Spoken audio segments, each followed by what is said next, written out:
बच्चों, आज हम भारत वंदना कविता का एक और शेष भाग पढ़ेंगे। मैं पहले 2 वीडियो में आपको उसकी व्याख्या करवा चुकी हूँ और एक और वीडियो है।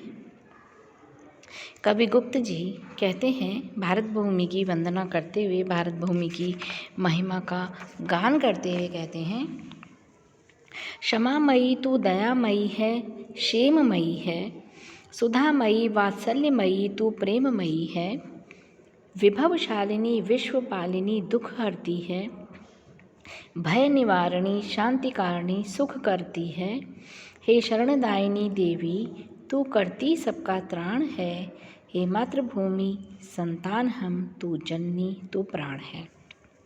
कवि कहते हैं कि हे भारत भूमि, तू क्षमामयी है, तू दूसरों को क्षमा करने वाली है, तू दयामयी है, तेरे अंदर दया है, तू दूसरों पर दया करती है, और तू क्षेममयी है यानी क्षमा करने वाली है, सब रत्नों से भरपूर है।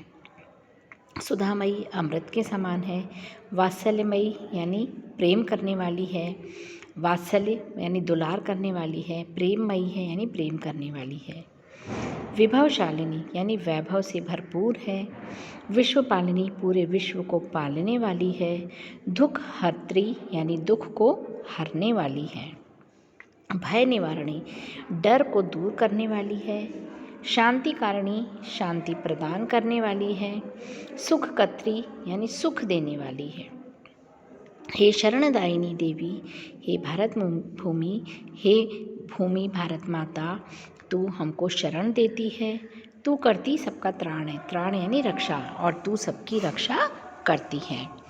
हे मातृभूमि संतान हम, हे भारत भूमि हम तेरी संतान हैं, तू जननी तू हमको जन्म देने वाली है, तू प्राण है और तू ही हमारा प्राण है, यानी हमसे तेरा हमारे से और हमारा तुझसे गहरा नाता है। आते ही उपकार याद है माता, तेरा हो जाता मन मुग्ध भक्ति भावों का प्रेरा, तू पूजा के योग्य कीर्ति तेरी हम गावें, मन होता है तुझे उठाकर शीश चढ़ावें, वह शक्ति कहाँ हाँ क्या करें, क्यों हमको लज्जा न हो, हम मातृभूमि केवल तुझे शीश झुका सकते हो। यहाँ कवि इतनी अधिक मातृभूमि के प्रति भावों से भर गए हैं कि वो मातृभूमि को उठाकर अपने सिर पर छुआना चाहते हैं, स्पर्श करवाना चाहते हैं, लेकिन ये तो संभव नहीं है। लेकिन वो इतने भाव विभोर हो गए हैं, वो कहते हैं कि आते ही उपकार याद है माता तेरा, माता हे भारत माता, तेरे जो जो उपकार हैं यदि मैं उसे याद करता हूँ तो क्या होता है, हो जाता मन मुग्ध, मेरा मन जो है मुग्ध हो जाता है, मोहित हो जाता है, यानी मैं तेरे प्रति श्रद्धा भाव से भर जाता हूँ, भक्ति भावों का प्रेरा, अब मेरा जो मन है तेरे प्रति जो भक्ति भाव है, तेरे प्रति जो आसक्ति है, उससे मेरा मन लिप्त हो जाता है, उससे मेरा मन सराबोर हो जाता है। तू पूजा के योग्य कीर्ति तेरी हम गावें, हे भारत भूमि तू पूजा के योग्य है, यानी मन करता है कि हम तेरी पूजा करें, तेरी अर्चना करें, तेरी आराधना करें, कीर्ति तेरी हम गावें, और तेरी जो कीर्ति है, यश है, उसको हम गाएं। तो तू पूजा के योग्य है और तेरी यशोगान हम करना चाहते हैं, तेरी यश की गाथा हम गाना चाहते हैं।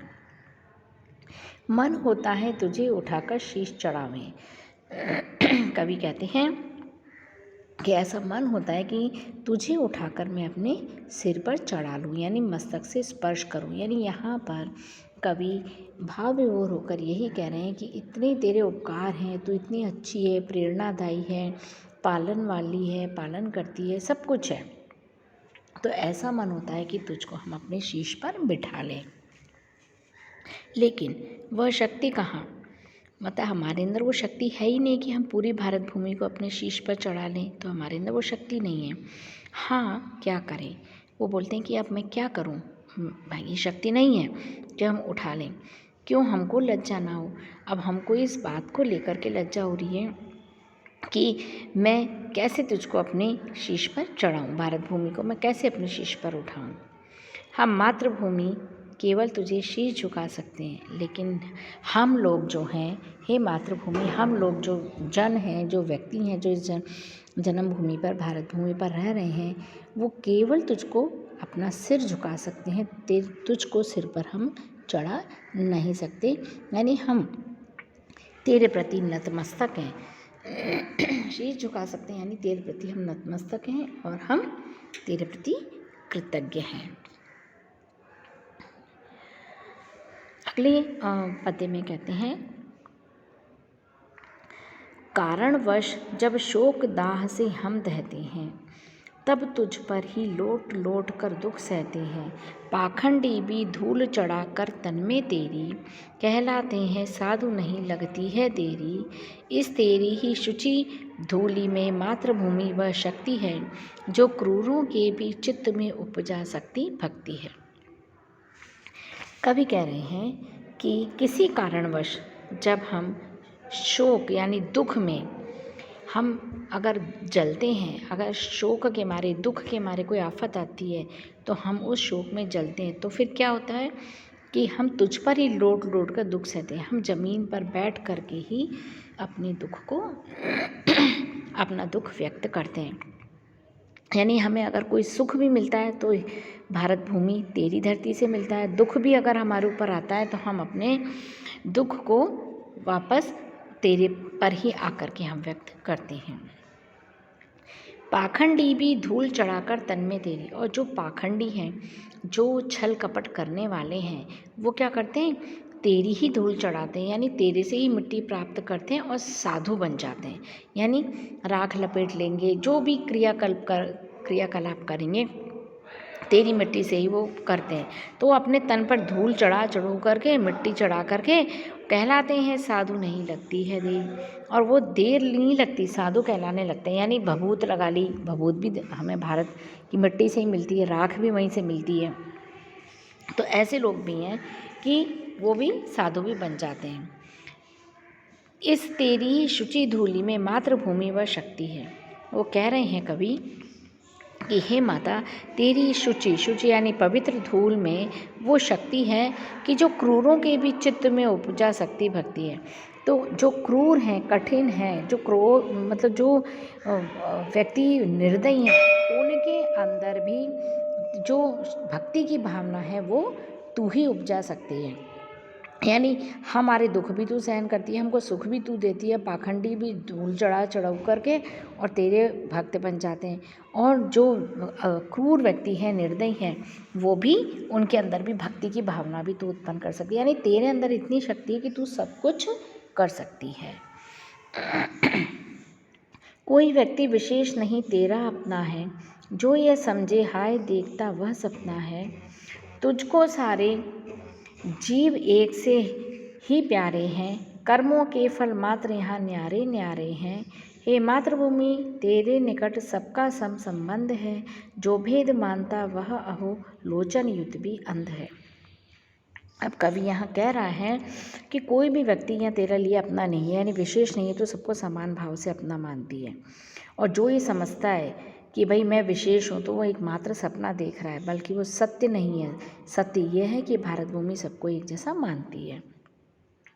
तुझको सारे जीव एक से ही प्यारे हैं, जितने भी धरती पर जीव हैं तो सबको एक समान रूप से प्यार करने वाली है। और कर्मों के जिसको फल मिलते हैं, सबके अलग अलग कर्म हैं। अच्छा कर्म करेगा अच्छा फल मिलेगा, बुरा करेगा बुरा मिलेगा। तो कर्मों के जो फल हैं वो यहाँ पे सबके न्यारे न्यारे यानी अलग अलग हैं। हे मातृभूमि तेरे निकट सबका सम संबंध है। हे मातृभूमि सबके साथ तेरा संबंध जो है समान रूप से है। जो भेद मानता वह हो लोचन युत भी अंध है। अगर कोई भेदभाव करता है तो वो आँख का होते हुए भी अंधा है।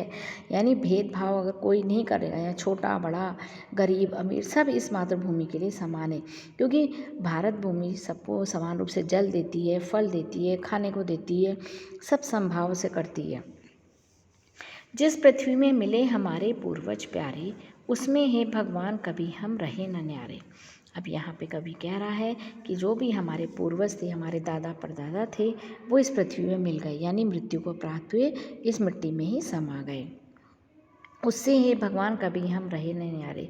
तो हे भगवान, हम इन सब से कभी अलग नहीं हुए, अर्थात हम अपने पूर्वजों से जुड़े रहे, पूर्वज हमारे मिट्टी से जुड़े रहे, हम भी अंत में मृत्यु को प्राप्त इस भारत भूमि पर ही होंगे। लौट लौट कर वहीं हृदय को शांत करेंगे।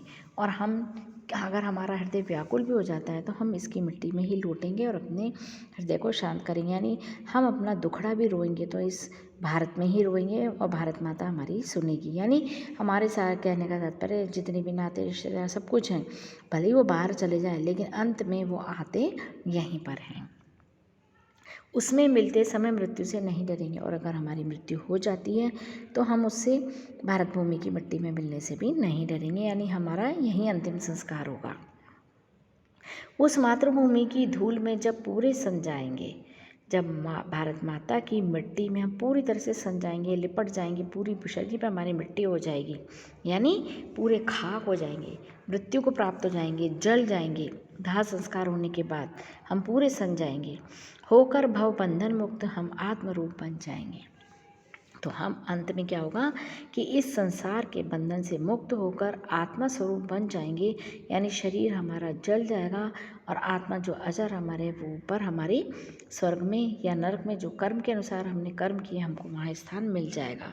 तो अंत में हमें यहीं पर ही मुक्ति मिलेगी और हमारी जो शरीर यहीं समाप्त होगा और हम अंत में आत्मरूप बन जाएंगे।